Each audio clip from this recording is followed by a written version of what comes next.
Bueno, gracias, Ariel. Vamos a empezar la última lectura de este año. La verdad que estamos, les voy a decir que hasta emocionados, porque es un evento que estábamos esperando. Bájale el audio de ahí. Ahí está.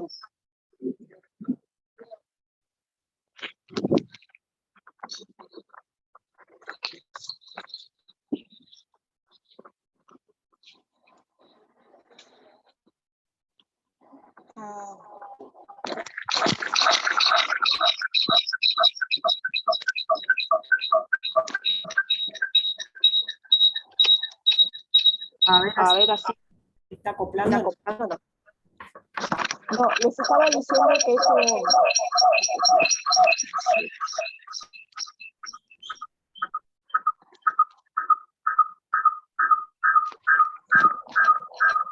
Hola.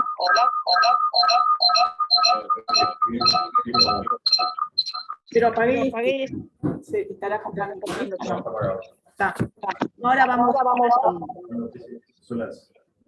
Sí, son las 2.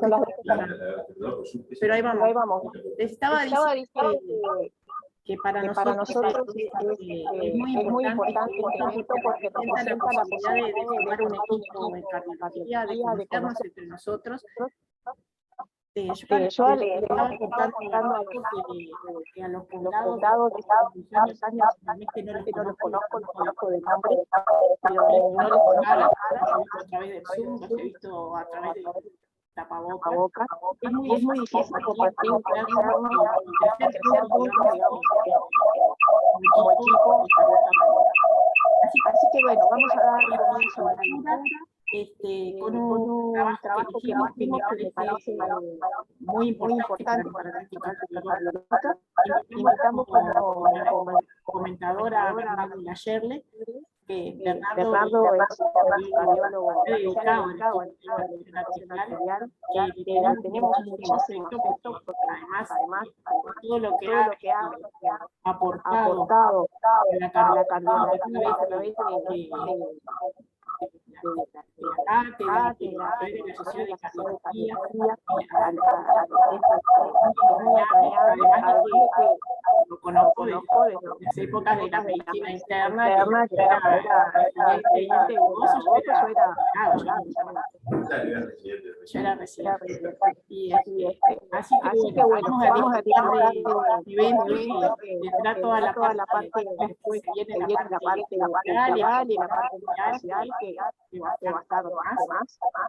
Así que, Rafael, empezamos con el trabajo. Bueno, buenas tardes a todos.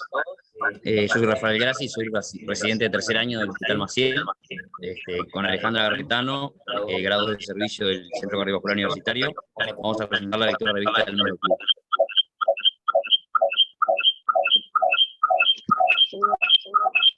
Si querés avísame, Lucía, y hablo.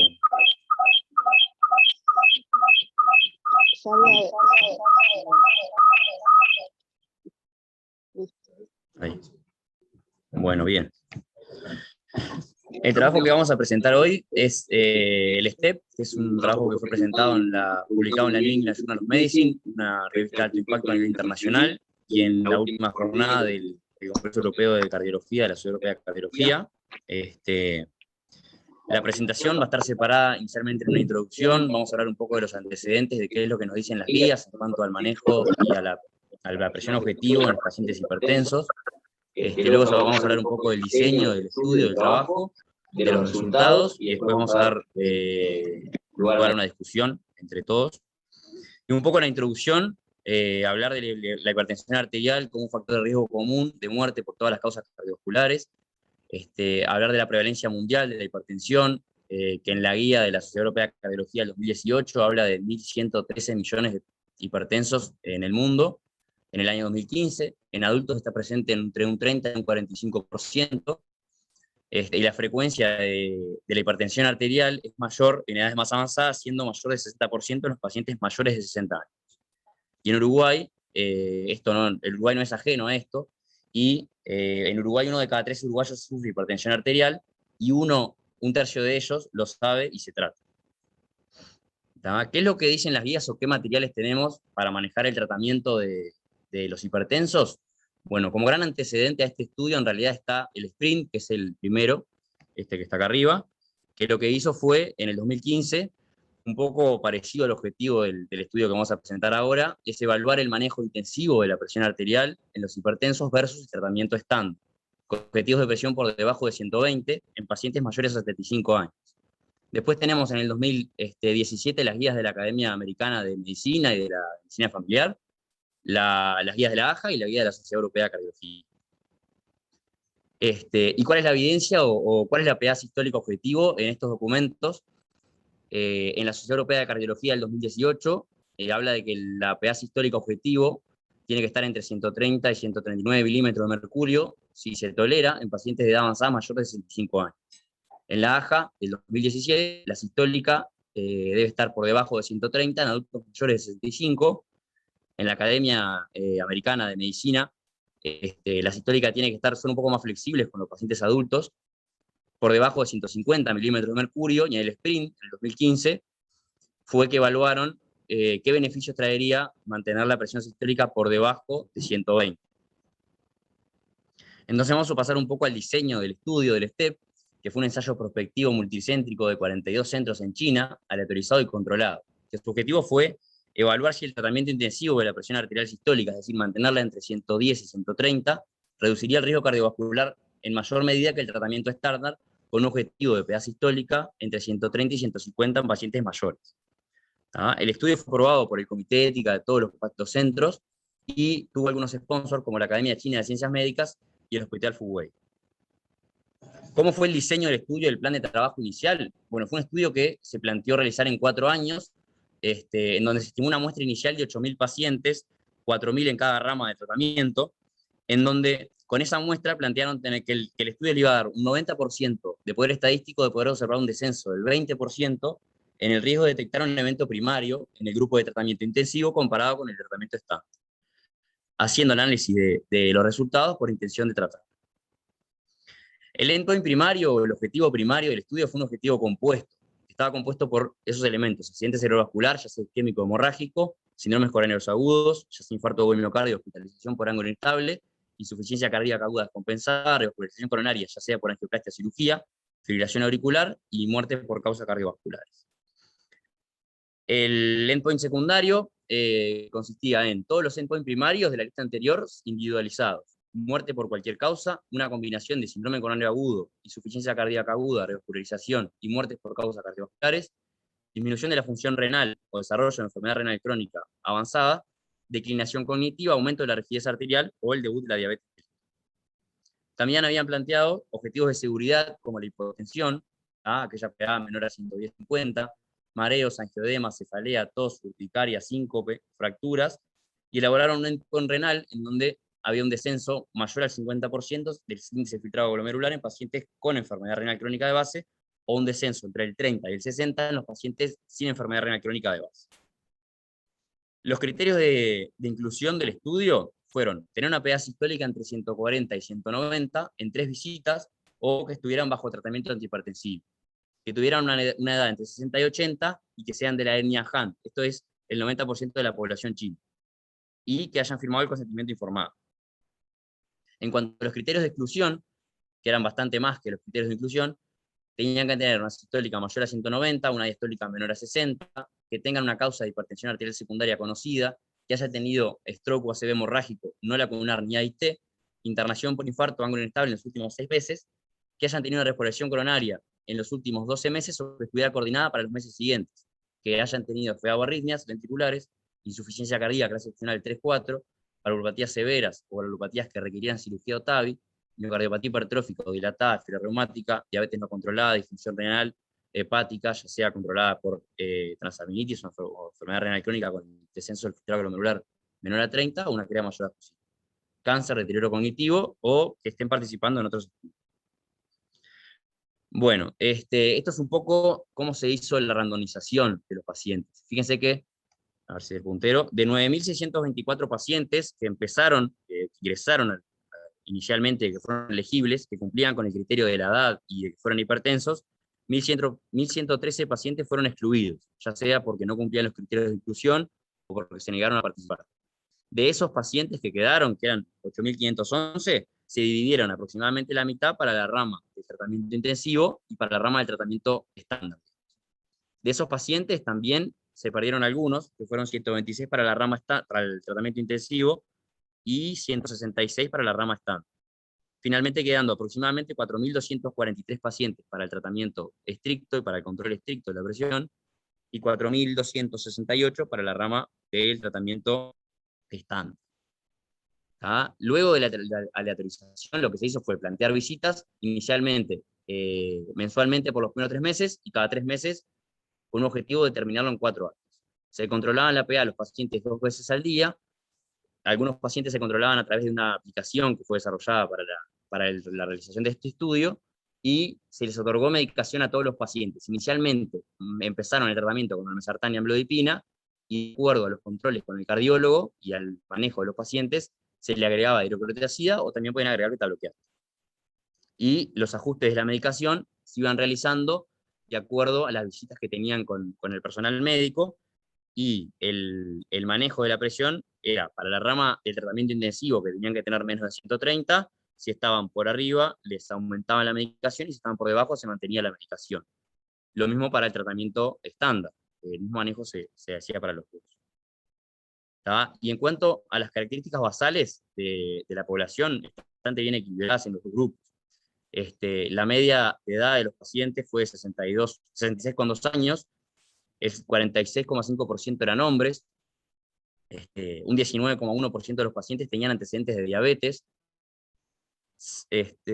no se llega a ver, pero 6,3% tenían antecedentes de enfermedades cardiovasculares, y el 65% de los pacientes tenían un Framingham mayor a 15.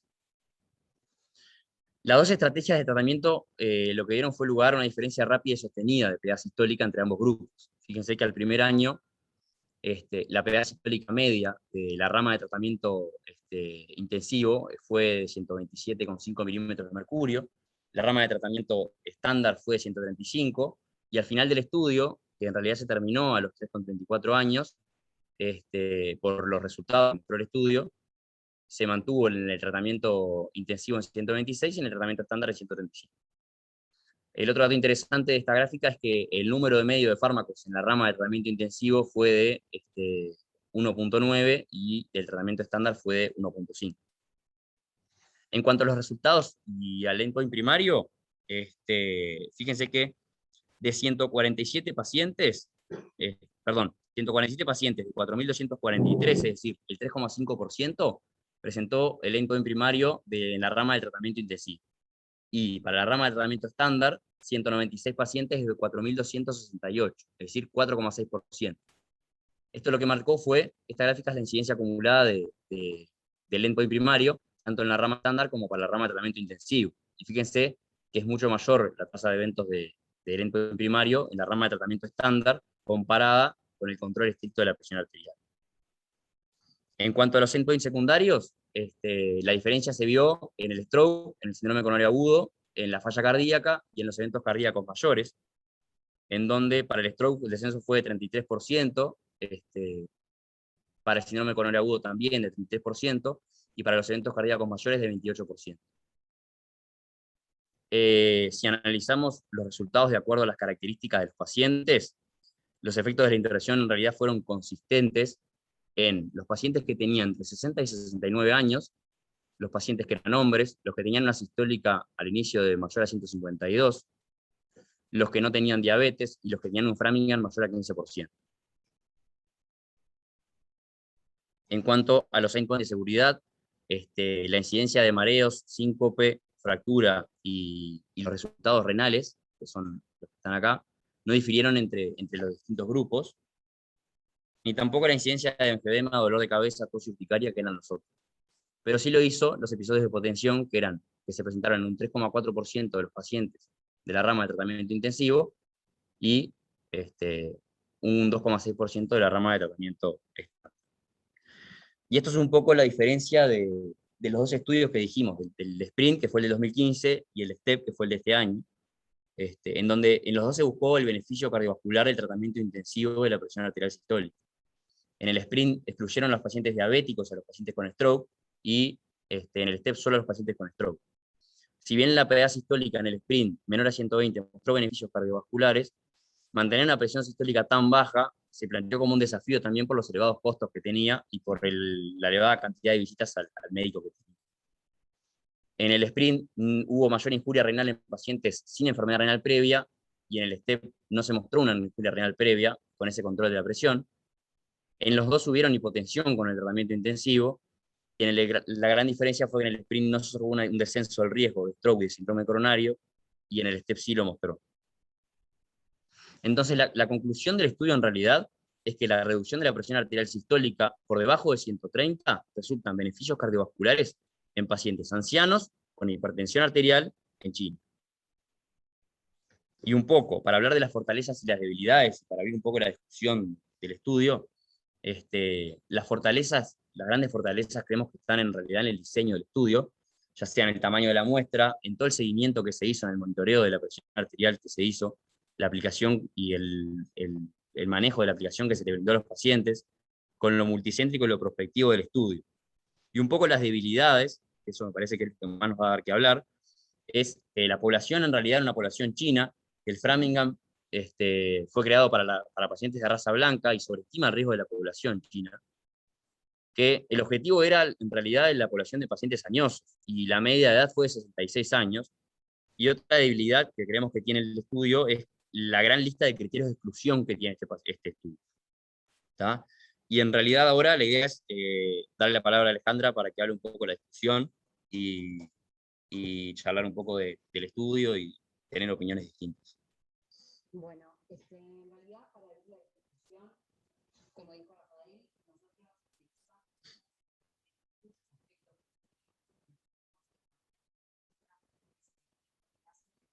nosotros importante es que no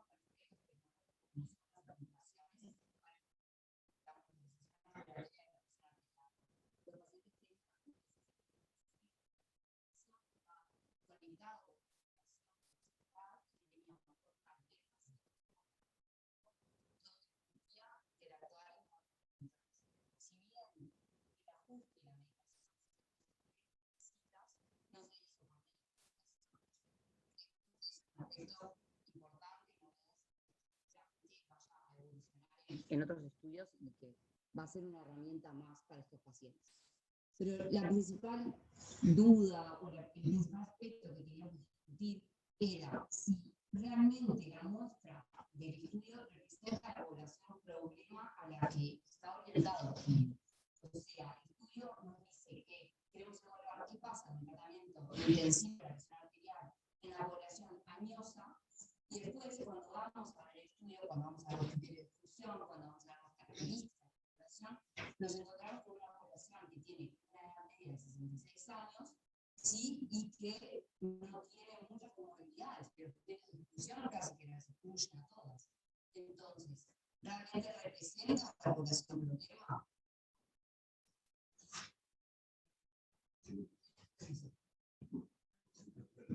Bueno, primero felicitando por la presentación. Yo creo que ninguno de los estudios hasta ahora ha representado la población problema. El otro estudio que se hizo para pacientes realmente añosos fue Kyber, que era pacientes de más de 80 años, pacientes muy añosos, y el beneficio se dio, comparando las metas, eran por debajo de 150, hubo beneficio en la buena inmortalidad. El punto fue que cuando uno iba a analizar cuáles eran los pacientes añosos, que Kyber, eran pacientes añosos todos muy sanos, tenían pocas comorbilidades para lo que era la edad. Después tenés el sprint, que el sprint en realidad no era solo para pacientes añosos, era un grupo de sprint. Pero, por otro lado, lo llamativo que el promedio de edad del sprint era 68 años. O sea que, en fin, que no era para pacientes añosos, tenía un promedio de edad mayor que que era para pacientes añosos. Por otro lado, el subgrupo de 75 años del sprint también excluía, por ejemplo, los pacientes que estaban institucionalizados. Vale decir que también eran pacientes mayores de 75 años, pero muy sanos. Y cuando uno va a esto, es lo mismo.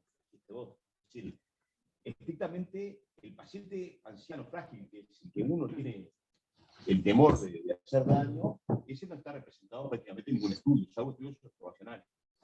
Eso es lo primero que parece. Y después lo otro, también, digo, estrictamente pacientes añosos y añosos, tenemos Skype. Entonces, pacientes un estudio que solo el 30% o menos tenían más de 70 años. De manera que tampoco es representativo. Si uno va a los subgrupos, claramente tienen beneficios significativos los pacientes menores que los pacientes mayores. De manera que si uno va a los subgrupos, por más que no es absoluto, pero los subgrupos predefinidos justamente no muestran el beneficio de los pacientes que son más añosos.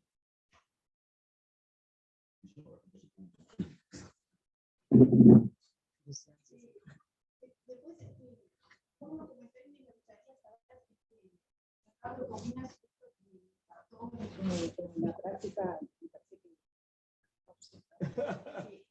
parece que pasó de alguna manera en la práctica.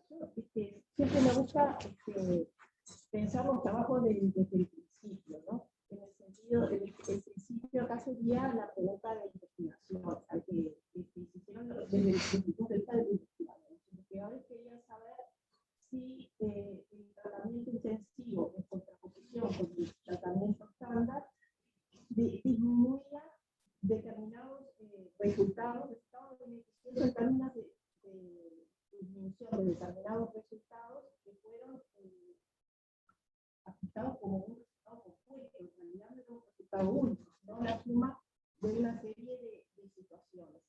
En una población china entre 60 y 80 años. Yo lo tengo que tomar así, en realidad, no como una población añosa. No fue el criterio de ingreso. Los pacientes, el criterio de ingreso era entre 60 y 80 años, con lo cual sabíamos que había un porcentaje que no entraba exactamente en lo que es una población. Entonces, en cuanto a la pregunta de investigación, esta pregunta cumplía para el investigador los criterios FINER, no sé si lo tienen presente, los criterios FINER son, nombran por la sigla, es la pregunta que uno se tiene que hacer cuando se está haciendo un trabajo de investigación, si su pregunta es adecuada. Y está definida por eje de factibilidad y de interés para el investigador, de novedoso, cosas nuevas, de éticos, si tenemos la posibilidad de cumplir con estándares éticos de investigación, y R de recursos, si tenemos los recursos para hacerlo. Y creo que cumplía, era factible, tenía los recursos, podía aportar información novedosa, de hecho, yo creo que la aportó, y es interesante para el investigador, bueno, todavía es subjetivo, me imagino que es interesante.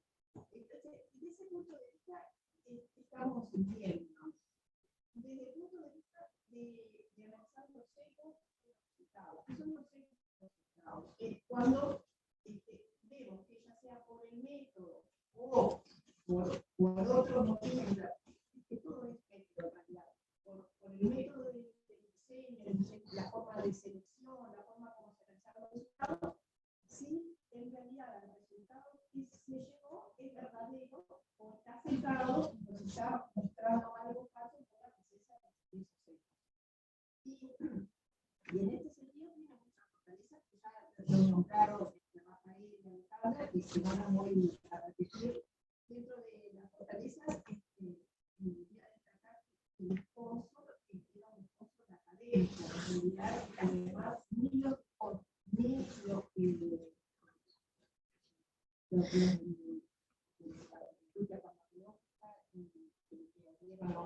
fármacos, y después lo que aportaron la aplicación. Hay gente que termina y se explica que no. Perfecto,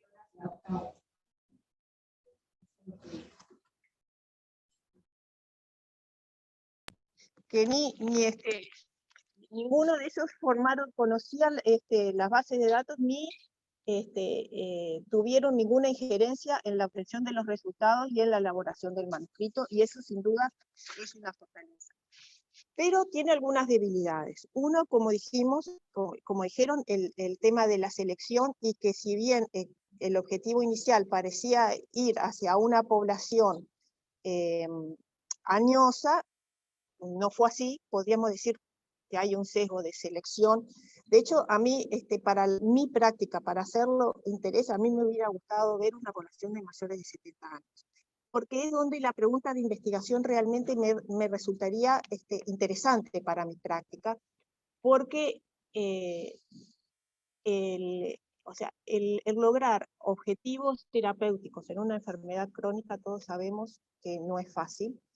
Si arriba les sale más caro, pueden tener síntomas, que aunque no sean efectos secundarios graves, pero que se sienten cansados o mareados, o que piensan que esos efectos están vinculados al tratamiento de la hipertensión, porque no siempre es así. La realidad es que es mucho más sencillo hacer una búsqueda, mucho más sencillo desde la resolución de la consulta, ¿no? Decir, bueno, tiene 135 depresión, está bien, o 142, está bien, está dentro de lo aceptable, el paciente se siente bien, tiene buena adherencia, toma la medicación, no me complico, ni me complico yo, ni complico al paciente, pero es justamente en los mayores de 70 años donde resolver si me planto delante del paciente y le explico que en realidad le va a ir mucho mejor o le va a ir mejor si es más intensivo el tratamiento, o si le digo, nos vemos dentro de 6 meses, seguimos todo igual, ¿no? Y nos vamos todos contentos. Eso, por un lado. Por otro lado, hay un sesgo que está dado por el cese precoz del trabajo. El cese precoz del trabajo implica un sesgo en la obtención de los resultados. Siempre los resultados están pensados para obtenerse al final del tiempo preestablecido de seguimiento, y esto terminó antes. Y no sabemos qué pasa, si bien no fue mucho antes, en realidad no sabemos qué va a pasar con la curva de resultados después del periodo de cierre, porque se cerró el estudio, ¿tá? Eso puede ser un sesgo. Otro sesgo que tiene no sé si es la palabra sesgo, pero sí como para discutir, son los análisis interinos que tuvo. Que para eso los investigadores, en realidad para disminuir el sesgo por el análisis, de hecho hicieron varios análisis interinos, hicieron al año, a los 2 años, a los 3 años. La multiplicidad de búsqueda de los resultados, la multiplicidad de las comparaciones, hace que sea más posible obtener un resultado verdadero cuando en realidad no lo hay. Un resultado positivo cuando en realidad no hay un resultado verdadero, ¿sí? Entonces, para eso usaron una función que se llama función de gasto de alfa de O'Brien, creo que es el nombre. Yo tengo un problema con los nombres propios, creo que era O'Brien la función que usaron, que lo que hace es que la P que uno toma como significativa 0,05, al final del procedimiento, al final del periodo de seguimiento, lo que hacen es como que dividen, no les voy a decir matemáticamente cómo se hace porque no lo sé, pero dividen esa P de manera que se vaya como repartiendo en los diferentes análisis interinos, de manera que en el primer análisis interino, por ejemplo, si hiciera solo un análisis interino, en un periodo de seguimiento, para que el resultado sea significativo, esa P tiene que ser menor a 0,01, por ejemplo, y al final del seguimiento, 0,04.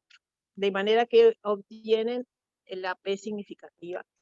Son cosas estadísticas, pero que tenemos que prestar atención cuando analizamos un trabajo. Y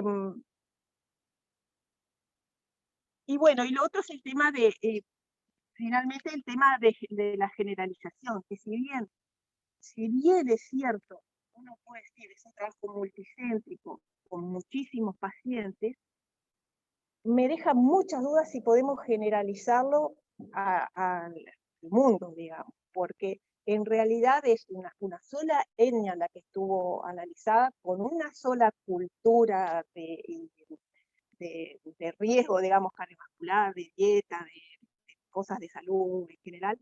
Entonces, se me hace, creo que en definitiva, a mí este resultado del estudio me estimula a buscar un tratamiento intensivo, pero hacerlo con precaución. Como conclusión, digamos, no sé si, Bernardo, cuál es tu... Yo creo que el tema de la práctica clínica, eso es cuando empieza el estudio, el fundamento del estudio, lo que dicen es, bueno, tenemos las guías, digamos, de la American College of Physicians, que dicen menos de 150, como son los menos permisivos para bajar la presión. Después los American College of Cardiology dice menos de 130, y después los europeos que están en el medio entre 130 y 139. Y discute todo, que eso está basado, bueno, hay estudios, el Sprint habla del metaanálisis de Etihad, que también muestra que cada 10 milímetros de mercurio que bajaban, iban bajando los eventos, y por debajo de 130, si no me equivoco, lo que pasaba era que bajaban los eventos, sobre todo los de más alto riesgo, y no tanto en los de más bajo riesgo. Después estaba, por ejemplo, el HOPE, que fue el único estudio que fue hecho en pacientes que eran de riesgo intermedio o bajo, y que no fue significativo, a pesar de que no buscaron metas, sino que buscaron tratamiento intensivo y no intensivo, no con una meta específica, ¿no? Entonces, y eso lo contrarrestaban con estudios observacionales que veían que era peligroso en los pacientes añosos bajar por debajo de 130. Como que en la vida real no se cumplía lo que decían los estudios. Y por otro lado, otro estudio que decía que los pacientes añosos, cuando empiezan con un efecto colateral, tienden a abandonar la medicación más rápidamente que el resto de los pacientes. Entonces, eso empieza analizando esa discusión. Y entonces dice, bueno, vamos a ver los pacientes dañosos, qué es lo que pasa si buscamos esta meta. Y en realidad, creo que no dieron exactamente en el clavo para demostrar lo que querían demostrar, porque son pacientes que no son tan dañosos y no son con tanta comorbilidad. Entonces, no mostraron. Yo creo que termina siendo todo igual, digo, uno lo puede ver en diferentes estudios, en el ACON, en los diabéticos, en el HSPS, ¿no? El HTPS, que fue en pacientes con accidente cerebrovascular, que tampoco dio objetivo, pero tuvieron menos ACV hemorrágico. Lo importante es que parecería que uno, cuando le va bajando la presión por debajo de determinados umbrales, si el paciente lo tolera bien y no tiene comorbilidades, le va mejor que si no lo hace. O sea, lo que yo creo, honestamente, que lo que uno lleva a la casa es lo mismo que se va llevando siempre, que es no tener miedo a bajar la presión por debajo de esos rangos, tampoco demasiado, ¿no? Pero por debajo de 130, porque el paciente es añoso. Siempre y cuando es un paciente añoso que no sea frágil, o sea un paciente no añoso o frágil. Si no, es más cauteloso mantener ahí. Pero me parece que todos terminan diciendo lo mismo. Todos, incluso por cómo los seleccionan los pacientes y todo, terminamos en la misma conclusión. Es decir, está bueno eso de que no, antes se decía, bueno, por debajo de 150, de 140 no bajarlo, bueno, se puede bajar un poco más, siempre y cuando el paciente lo permita. Me parece que es casi de perogrullo lo que terminan haciendo todos. Igual el promedio de presión es que estuvieron 129, por ahí, 128 y pico versus 130 y pico. Tampoco fue tanta diferencia, fueron 9 milímetros de mercurio de diferencia. Sí o menos. Y además que cuando hicieron por sus grupos, el grupo que mostró beneficio, por lo menos estadístico, fue los de menores de 70. Los otros igual, está la línea toda volcada hacia... Sí, realmente. Y después, por respecto a la supresión precoz, lo que tiene a favor ahí el estudio que fue porque el beneficio para ellos fue suficientemente demostrado antes de terminar. Vale decir que consideraban no ético mantener esa diferencia cuando los que le bajaban más la presión les iba mejor. O sea que eso es a favor del estudio, en realidad. Tiene el sesgo, pero es a favor del estudio. Claro, es que eso es así. Claro. ¿Por qué es no ético seguir? Porque si se demuestra un beneficio, bueno, entonces los participantes del estudio tienen que beneficiarse todos del resultado. Esa es la connotación ética. Entonces se termina el estudio y los que están en la franja en el grupo de tratamiento estándar se les plantea pasar a un tratamiento intensivo. Esto es cierto. Ahora, lo que nos puede pasar es cuando se termina prematuramente, yo creo que no es este caso porque no fue una terminar prematuro muy prematuro, ¿no? Como que casi que llegaban a la final pero ha pasado trabajos que los terminan a veces por efectos secundarios o por beneficio demostrado, los terminan muy prematuramente, entonces como que te quedás con que, ¿y ahora qué hacemos? Tenés un resultado X, pero no tenés la cantidad de seguimiento, no tenés la cantidad de pacientes, no tenés la fortaleza de la evidencia para hacer que eso, por ejemplo, cambie una guía de práctica clínica. Eso es la contrapartida de determinar. ¿No? Exacto, ese es el tema. Una cosa interesante que hay que mostrar es el número medio de fármacos que requieren 1.9 para llegar a esas cifras de presión que son bastante bajas versus 1.5. No es la habitual, ¿no? Generalmente cuando uno busca cifras de presión más bajas, generalmente llega a estar arriba de 2 por lo menos. Arriba de 2 fármacos. Y de 3, sí. Y la realidad que también eso se puede explicar un poco, el índice de masa corporal, que está alrededor de 25, o sea que no es muy comparable, ¿no? Porque realmente, si uno agarra las poblaciones,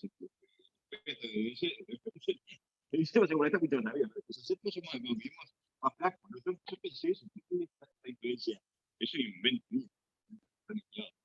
Y lo otro interesante, mirá cómo manejaron poner el algoritmo de cómo manejaron la medicación. Porque uno lee las guías y dice, bueno, si el paciente es añoso, frágil, una hipertensión leve, sin riesgo, empieza con un monoterapia, pero en el resto empieza con doble terapia, ¿no? Tanto los americanos como los europeos. Eso empezaron con monoterapia a todo el mundo. Empezaron con y después según cuáles iban agregando. Y después eventualmente iban agregando. No es lo que pasó en las guías, lo que hicieron ellos. No todo lo que reduce el desorden, les jugó bárbaro.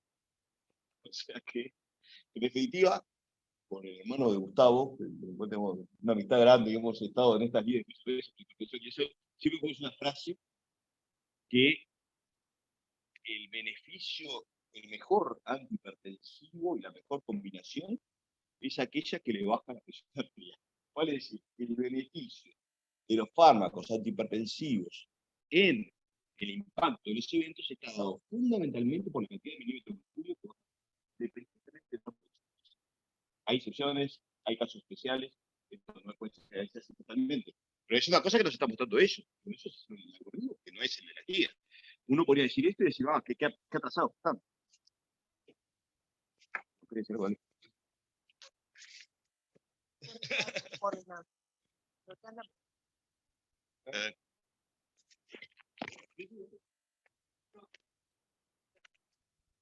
Preguntas, de realidad que porque no lo, o sea, no lo leí antes, pero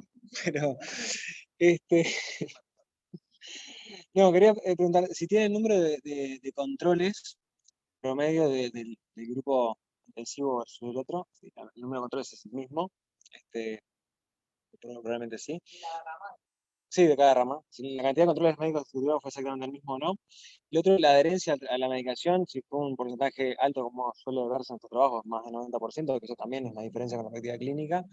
Y otro que encontraron diferencias muy pequeñas, porque son significativas, pero las diferencias son mínimas. Vos dijiste, amplia diferencia, sí, la gráfica te muestra eso, pero es 0.05, 0.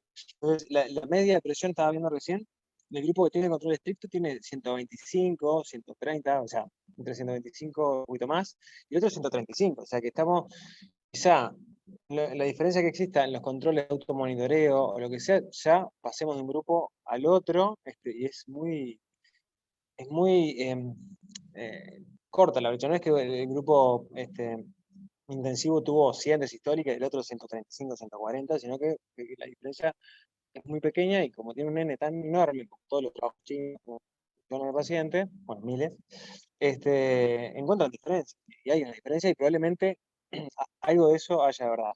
Yo lo que también me parece que es importante, que no sé, digo, que se ve reflejado, sí, que la menor presión, menor efecto adverso, si este control estricto es realmente por los fármacos, si es por la mayor insistencia en los controles, o sea, si el efecto está más fármacos, podemos controlar mejor, o también todo lo que lleva alrededor de estar metido en un trabajo. De repente hacemos el mismo control estricto en una población no metida en un trabajo y esa adherencia al tratamiento es un poco menor, yo qué sé, y ese efecto que es pequeño, se puede dilucidar, se puede difuminar, digamos, no ser tan así. Por ejemplo,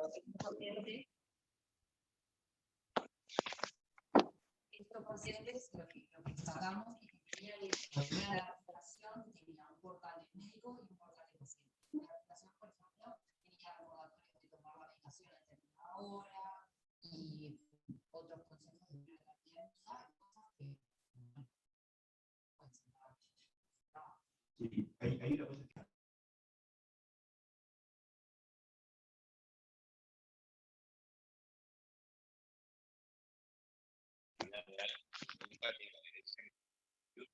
siempre todos los estudios, por eso ese valor a veces los registros, que capaz que no sirven tanto para demostrar, porque no tienen controles, etcétera, pero sirven para ver qué pasa en la vida real, ¿no? Eso es una realidad. Lo otro que, ojo, que cuando uno baja la presión, por cada milímetro de mercurio que baja la presión, hay un impacto en la mortalidad. Y estos son 9 milímetros, por ahí 9 milímetros y pico. Es bastante. Es bastante. ¿Gustavo?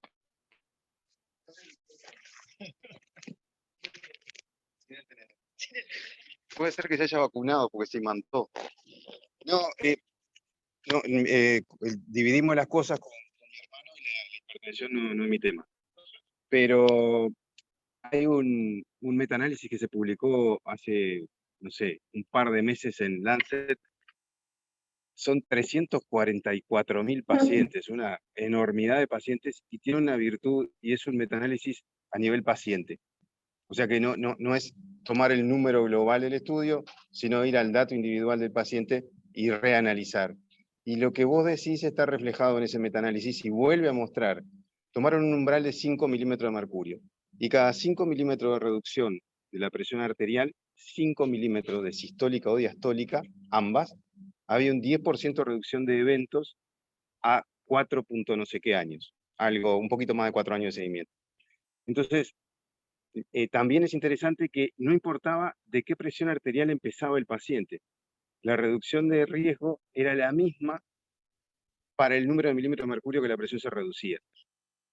No importaba qué fármaco tomaba el paciente, cualquier fármaco o combinación que lograra disminuir ese número de milímetros de mercurio, lograba la misma reducción. Entonces, lo que me llamó mucho la atención, no sé si me llamó la atención, pero me pareció contundente el resultado, sobre todo por la presión arterial de inicio, y además porque no excluían a pacientes con enfermedad cardiovascular previa. O sea que estaban los de prevención primaria y estaban los de prevención secundaria, y el efecto de reducción de riesgo era el mismo. Hay un editorial que lo leí a la pasada, pero lo que concluía que en definitiva es lo que... No estoy actuando como salamero, Bernardo. Para nada. Pero es lo que vos dijiste. Pero es exactamente lo que vos dijiste. La reducción de la presión arterial, independientemente de con qué se haga, es una cuestión de reducción de riesgo cardiovascular futuro. Lo único que el metaanálisis salió un poquito es que de lo que yo por lo menos hubiera previsto, pero entendiendo quién soy, ¿no? Es que la reducción fue mayor para ACV, insuficiencia cardíaca, y menor para infarto. Pero de todas maneras, hubo una reducción homogénea de riesgo cardiovascular. Me parece que va en línea, además, con lo último que voy a volver a jerarquizar de lo que dijiste, y es que el camino de cada paciente es individual. ¿Hasta dónde le puedo bajar la presión a este paciente? Y lo iré viendo. Lo que sé es que si puedo ir un poquitito más, probablemente tenga un beneficio tangible. Y que ese beneficio tangible es de reducción de riesgo.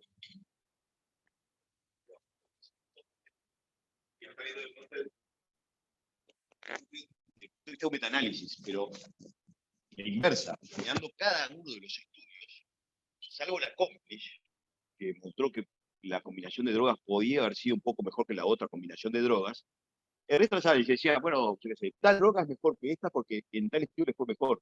Cuando iba y definía el estudio cuánto bajó la presión una combinación con la otra, siempre la combinación que le fue mejor bajó más la presión significativamente que la otra. Entonces, por eso, salvo por esas decisiones como sea la Complish, en realidad, en general, lo que sucede es que cuanto más le baja la presión y la magnitud de la presión, del descenso de la presión arterial, es el responsable en definitiva del impacto en la mortalidad. Por eso en realidad lo que está bueno es las drogas con mayor vida y que tengan, que sean más efectivas, ¿no? Por eso que andan mejores, ¿no? También es cierto que en la vida real, para terminar esto, que justamente acá tenían un recordatorio y todo eso. Entonces vos le podías hacer, como hacían ellos, le pasas un comprimido, después le mandas otro y después le mandas otro. En la vida real, cuando vos es la combinación de fármacos en una única pastilla, anda mucho mejor que cuando se las por separado. Hay registros que incluso, algún registro que hicieron en una revista económica de economía y medicina, increíblemente, fueron el primero que encontraron un impacto en la mortalidad con la combinación de drogas en un único comprimido versus las mismas drogas dadas en diferentes comprimidos, ¿no? Termina siendo todo tan sencillo, ¿no? 3 puntos breves. Primero, me dio ser incluido en el grupo Elderly por tener más de 60 años. Fuera de lugar. Pero bueno, creo que es una población bastante joven, eso sí lo comento, sí, bastante joven. Segundo, brevemente, digo, cuando uno asiste a trials de este tipo, lee los diseños, en Estados Unidos tenés hasta nurses, enfermeras que van a tu casa a ver si tomaste la pastilla. Acá era con recordatorio, por decir, siempre la vida en un registro totalmente diferente de la vida en un randomizado. Y por supuesto muy diferente también de la vida real. Brevemente, con respecto a las cifras, por eso le pido a los compañeros que pusieron este diapositivo, si bien ya lo dijeron bastantes veces ustedes, cuanto más baja la presión, ahí hasta fueron casi 9, uno de lejos podría parecer poco, pero es bastante, a veces es difícil de lograr, eso impacta directamente sobre el cemento. Eso está tremendamente claro, por eso no quería este aspecto.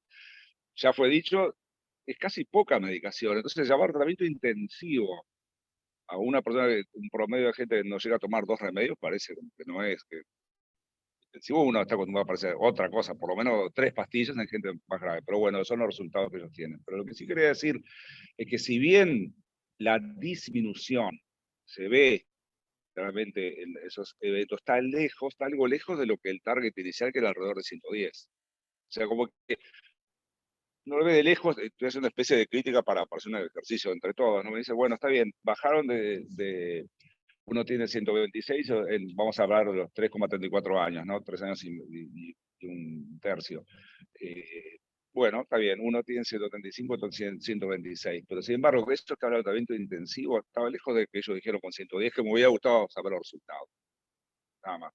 Eso es que siempre pasa, ¿no? Digo, que todo lo que fue una meta pasó en el Accord, pasó en el mismo sprint, pasó en todos. Siempre el promedio está por arriba de la meta que se buscaba. Siempre. Por eso es que se habla de que es la intención de tratar la que vale, ¿no? O sea, el objetivo es vos tenés que tener este objetivo, pero en realidad siempre terminan por arriba. Es muy difícil lograr el objetivo tal cual. Sí. Y eso que decís, Bernardo, y lo que me hizo pensar Sebastián en la intervención, que acá también puede haber otro sesgo vinculado a la asignación de grupo al no ser, no estar cegados, o sea, el paciente sabía qué grupo había sido asignado y los médicos también. Entonces, ya el propio paciente sabía que se aspiraba a que tuviera menos dosis, menos valores de presión arterial. Él ya lo sabía eso. Y eso puede ser parte del efecto placebo, perfectamente. A mí me van a tratar para que tenga menos presión, ¿no? Claro. Es una Si los laboratorios debilidad realizaron pastillas que no supieran qué contenía cada uno. exactamente, eso es una de...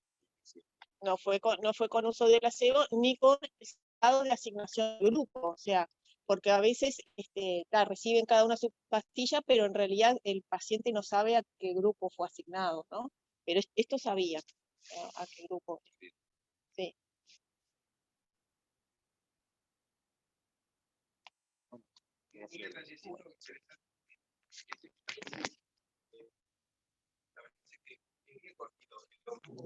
En los grupos placebo, los pacientes en general tenían 6 milímetros de mercurio promedio de reducción de pH por estar en el grupo placebo. Es un poquito menos que esto. Está entre 6 y 9, pero es un poquito menos. Parecería que efectos, ¿no?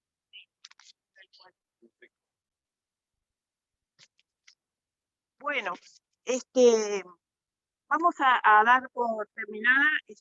Lamento que hubo algunas, me parece que como experiencia de lectura y como de actividad académica, digamos, en una modalidad híbrida, estuvo bueno.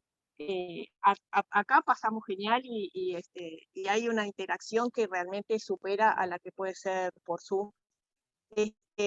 Hubo algunos problemas con los que participaron en forma virtual, pero me parece que vamos a ir mejorando y aceitando este mecanismo.